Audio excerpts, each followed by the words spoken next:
तरह के लोग इस वक्फ संशोधन विधेयक के खिलाफ हैं।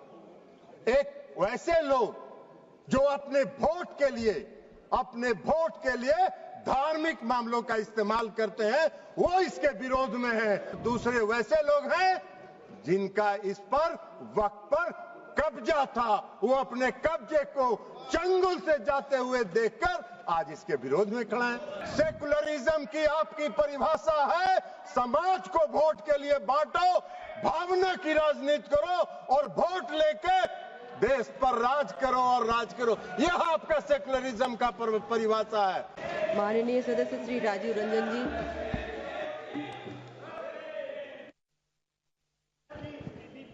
अरे हाँ, याच्यानंतर तुम्ही ना क्या सेटिंग हुआ? आपका सोर्सेस अच्छे नहीं, आपका सोर्सेस अच्छे नहीं। सभापति महोदय, वक्फ संशोधन विधेयक 2025 पर चर्चा हो रही है और चर्चा के प्रारंभ से ही ऐसा माहौल बनाने का प्रयास किया जा रहा है कि जैसे यह कोई वक्फ संशोधन विधेयक जो है ये मुस्लिम विरोधी है। और यह आज से नहीं है। जब यह वक्फ संशोधन विधेयक इस सदन में पेश हुआ था, जेपीसी में जाने के पहले, तब से यह नैरेटिव बनाने का प्रयास किया जा रहा है पूरे देश में, और पूरे देश का माहौल खराब किया जा रहा है यह बता के कि यह मुसलमान विरोधी है। कहीं से यह मुसलमान विरोधी नहीं है, कहीं से मुसलमान विरोधी नहीं है। क्या है वक्फ? वक्फ कोई मुस्लिम संस्था है क्या? वक्फ एक तरह का ट्रस्ट है, जो ट्रस्ट मुसलमानों के हक में काम करने के लिए बनाया जाता है। मुस्लिम कोई धार्मिक संस्था नहीं है वक्फ। ऐसा नैरेटिव बनाया जा रहा है जैसे ये कोई मुसलमान, हाँ उस ट्रस्ट को ये हक है, उस ट्रस्ट को ये अधिकार होना चाहिए कि वो मुसलमान समुदाय के हर वर्ग के साथ, चाहे वो महिला हो, पुरुष हो, गरीब हो, अमीर हो, पिछड़े हो, अति पिछड़े हो, सभी वर्ग के लोगों के साथ न्याय करे, जो नहीं हो रहा है।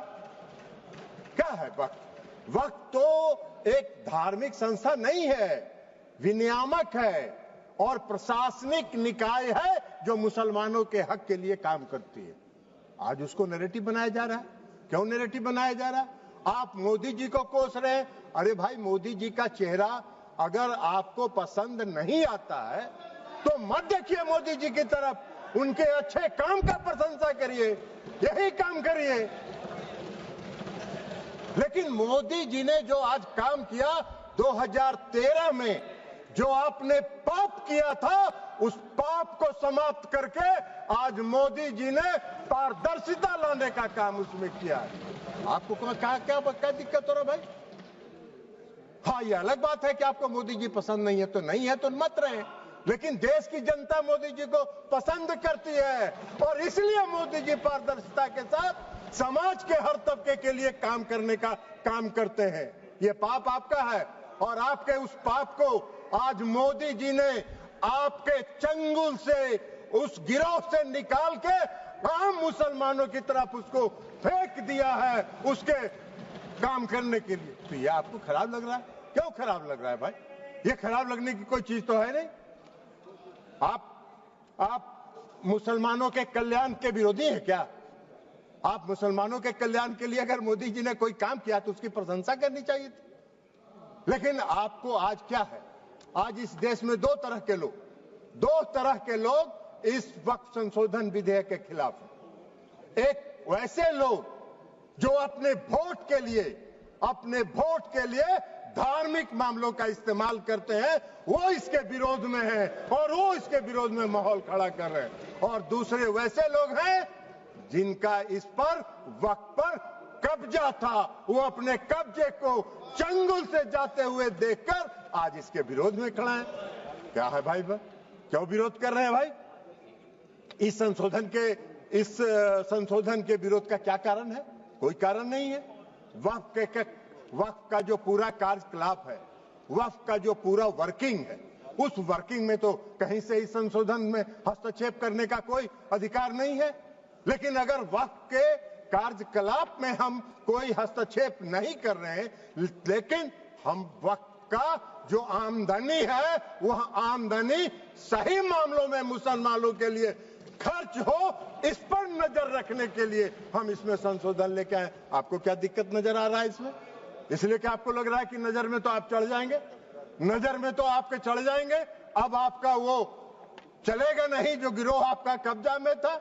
मुसलमानों के हक में काम होगा, बेहतर प्रबंधन होगा, धन के दुरुपयोग को रोका जा सकेगा और सिर्फ उसके कार्यकलाप पर निगरानी रखने का तंत्र विकसित किया जा रहा है। इसमें आपको कोई विरोध का आधार नहीं है। और ये नैरेटिव अगर आप बना रहे हैं पूरे देश में, तो अपने लाभ के लिए, अपने राजनीतिक लाभ के लिए, अपने वोट के लिए आप इसका इस्तेमाल कर रहे हैं।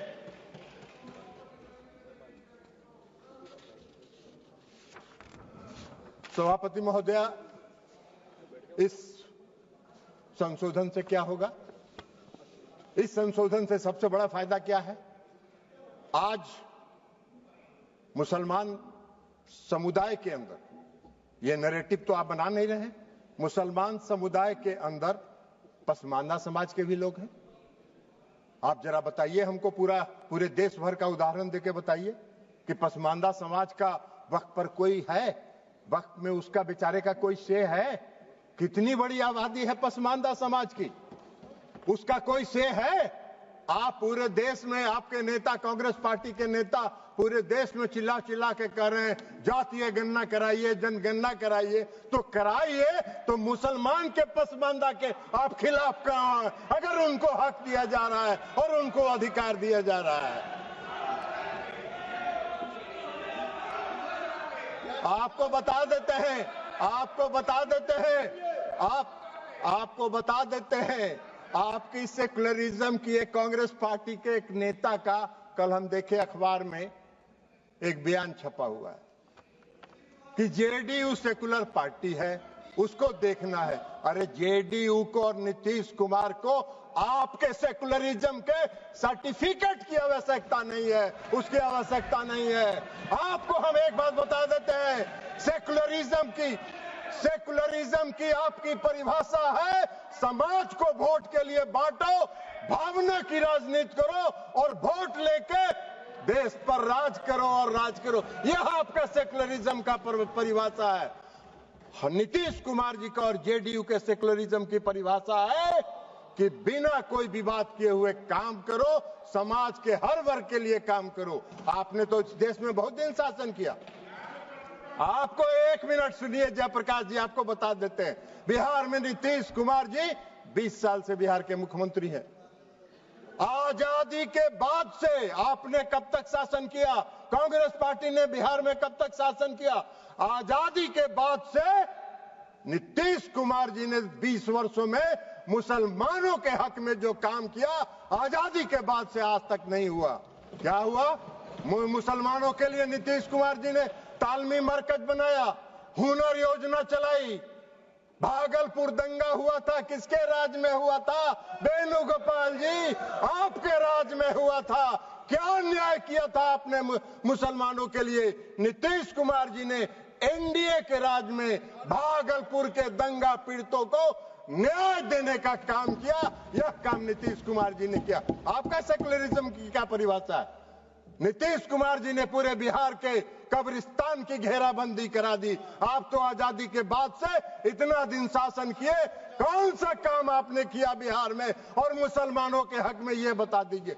लेकिन नीतीश कुमार जी वोट के लिए राजनीति नहीं करते हैं और नीतीश कुमार जी ने मुसलमानों के हक में बिहार में जितना काम किया, भारतीय जनता पार्टी उसकी भागीदार रही। भारतीय जनता पार्टी के समर्थन से ये काम हुआ। आप कहां खड़े हैं जयप्रकाश जी? ऐसे ही चिल्पो करते रहिए, कुछ होना जानी नहीं है। तो इसलिए आज वक्फ संशोधन बिल के माध्यम से मुसलमानों के, पसमानदा समाज के मुसलमानों के लिए, जो पिछड़े वर्ग के मुसलमान हैं, जो गरीब तबके के मुसलमान हैं, जो मुसलमान में भी सबसे निम्न वर्ग के मुसलमान हैं, उनको भी आज न्याय देने का काम हो रहा है। तो आपको चिल्पों बम मचा रहे हैं, आप हल्ला कर रहे हैं, आप नैरेटिव सेट कर रहे हैं, जैसे लगता है कि इस देश में कोई तूफान आने वाला है। अरे तूफान नहीं आने वाला है। इस देश के पसमानदा समाज के मुसलमान कल नरेंद्र मोदी के साथ खड़े होंगे कि इनके शासनकाल में हमको न्याय मिला। आप कहां नजर आइएगा, नैरेटिव सेट करते रहिए। और उसके बाद आप बताइए, महिला सशक्तिकरण की बात करते हैं, बड़ा चिल्लाते हैं महिला सशक्तिकरण के लिए कि महिलाओं को सशक्त करना है, कांग्रेस पार्टी महिलाओं को सशक्त करती है। अरे कहां महिलाओं को? मुसलमान समुदाय में महिला नहीं है क्या? मुसलमान समुदाय में महिला नहीं है? आज अगर मुस्लिम समुदाय के महिलाओं को वक्फ के साथ जोड़ा जा रहा है, आपको क्यों विरोध हो रहा है? मुस्लिम समाज के महिलाओं को भी सशक्तिकरण का हक है, उनके सशक्तिकरण का भी काम प्रधानमंत्री नरेंद्र मोदी जी की सरकार ने किया। इस वक्फ संशोधन विधेयक के माध्यम से आपका नैरेटिव सेट कर रहे हैं पूरे देश में, जैसे लगता है मोदी जी मुस्लिम विरोधी हैं। मोदी जी पारदर्शी, मोदी जी सेकुलरिज्म, जिस तरह नीतीश कुमार जी ने बिहार में सेकुलरिज्म स्थापित किया, प्रधानमंत्री नरेंद्र मोदी जी भी पूरे देश में सेकुलरिज्म को लेकर आगे चल रहे हैं। समाज के हर तबके के साथ, समाज के हर वर्ग के साथ, देश के हर राज्य के साथ एक साथ काम करके उसको विकसित करने का काम कर रहे हैं, इसलिए कि उनका विजन, उनकी सोच व्यापक है। वो विकसित देश बनाना चाहते हैं, आत्मनिर्भर भारत बनाना चाहते हैं। आप देश को संकुचित रखना चाहते हैं, देश को बांट के वोट के लिए धर्म के आधार पर वोट को बांटना चाहते हैं, जो आपका चलने वाला नहीं है। अभी चर्चा हो रही थी, बहुत लोगों ने कहा इस संशोधन के माध्यम से डीएम को अधिकार क्यों दे दिया गया। बहुत लोगों ने सिविल प्रोसीजर कोड तक की बात करी, हमको हंसी आ रही थी। सीपीसी से क्या लेना देना है? गाय का सील भैंस में, भैंस का सील सिंह जो है गाय में लगा रहे हैं। अरे भाई, इस देश में रेवेन्यू के रिकॉर्ड्स का कस्टोडियन कौन होता है? इस देश में रेवेन्यू के रिकॉर्ड्स का कस्टोडियन डिस्ट्रिक्ट मजिस्ट्रेट होता है, और डिस्ट्रिक्ट मजिस्ट्रेट को अगर यह अधिकार दिया गया था, कोई गलत नहीं था, लेकिन फिर भी आपने उसका विरोध किया। तो भाई सरकार ने सोचा कि चलिए आपके विरोध को मान लेते हैं, और उससे बड़े अधिकारी को दे दिया ये अधिकार। लेकिन रेवेन्यू के रिकॉर्ड्स का कस्टोडियन जिलाधिकारी होता है। आपका अगर झगड़ा होगा, मेरी संपत्ति का अगर झगड़ा होगा, वेणुगोपाल जी आपकी संपत्ति का किसी से झगड़ा होगा, तो कहां जाते हैं आप? खतियान देखने के पास? किसके पास जाते हैं? वही डिस्ट्रिक्ट मजिस्ट्रेट के यहां, वही डिस्ट्रिक्ट मजिस्ट्रेट की अदालत में जाते हैं। एक आम मुसलमान भी आज की तारीख में, आम नागरिक अगर मुसलमान का है और उसकी व्यक्तिगत संपत्ति पर कोई विवाद होता है, तो वो जाता है डिस्ट्रिक्ट मजिस्ट्रेट के यहाँ, और वहीं से उसको न्याय मिलता है। तो आम मुसलमान डिस्ट्रिक्ट मजिस्ट्रेट के दफ्तर में जाएंगे, उनको न्याय मिलेगा। अब वक्फ को नहीं जाना है, इसलिए कि वक्फ की जमींदारी है। पूरे वक्फ की संपत्ति पर उसको समाप्त करने का काम, पारदर्शिता लाने का काम नरेंद्र मोदी की सरकार ने किया है। इसका स्वागत करना चाहिए, इसका विरोध नहीं होना चाहिए। अब आप कह रहे हैं कि ट्रिब्यूनल की बात आती है। भाई क्या ट्रिब्यूनल में क्या दिक्कत है? आज का क्या कानून है? आज का क्या कानून है? आज का कानून यह है जो पाप किया आपने 2013 में। आज का कानून क्या है कि अगर कोई वक्त, जो सुबह में रिजिजू साहब मंत्री जी जो भाषण दे रहे थे, उन्होंने कहा कि धारा 40 को खत्म कर दिया हमने।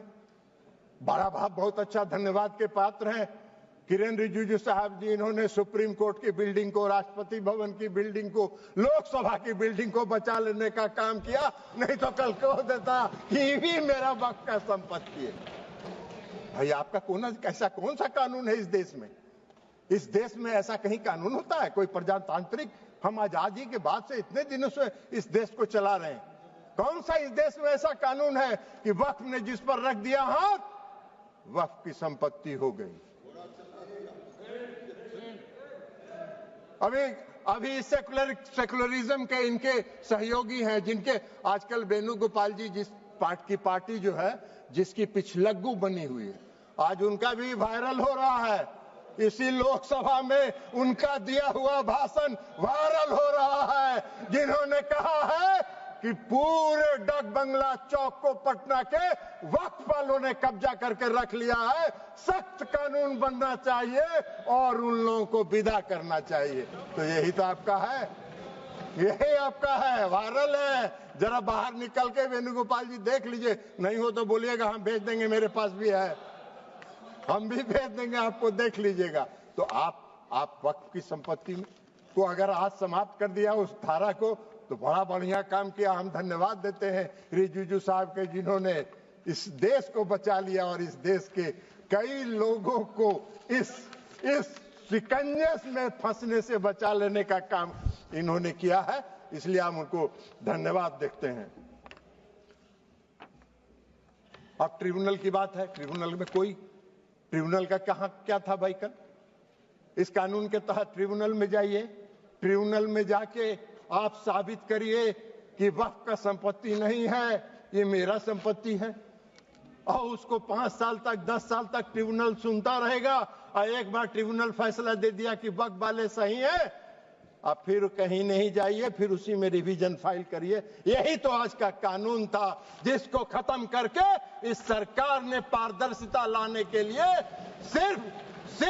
सिर्फ इंडिविजुअल को भी नहीं, अगर वक्फ को भी कोई शिकायत है तो वह भी अपील में जा सकता है, उसको भी आजादी मिल गई है। दो तरफा मामला साफ है। अब चलिए, जो सही होगा वही होगा, और यही काम नरेंद्र मोदी जी करते हैं, पारदर्शिता लाते हैं। आपको पारदर्शिता से चिढ़ है, आपको पारदर्शिता से नफरत है, तो इसमें मोदी जी क्या करें? उनका चेहरा आपको खराब लगता है तो मोदी जी क्या करेंगे? आपको पसंद नहीं है, उनके काम की प्रशंसा किया करिए। इसलिए आज जो ये संशोधन लेके सरकार आई है, ये संशोधन पूरे वक्फ के कार्यकलाप को, पूरे वक्फ के कामकाज पर, पूरे वक्फ की संपत्ति पर, पूरे वक्फ का इस्तेमाल आम और गरीब मुसलमानों के लिए, मुस्लिम महिलाओं के लिए हित में हो, इसकी व्यवस्था के साथ ये संशोधन विधेयक आया है। हमारी पार्टी जनता दल यूनाइटेड इसका पूर्ण समर्थन करती है, पारदर्शिता का समर्थन करती है, और पारदर्शिता को लाने के लिए हम आदरणीय प्रधानमंत्री नरेंद्र मोदी जी का धन्यवाद करते हैं। अल्पसंख्यक कल्याण मंत्री किरण रिजिजू साहब का धन्यवाद करते हैं और अपनी बात समाप्त करते हैं।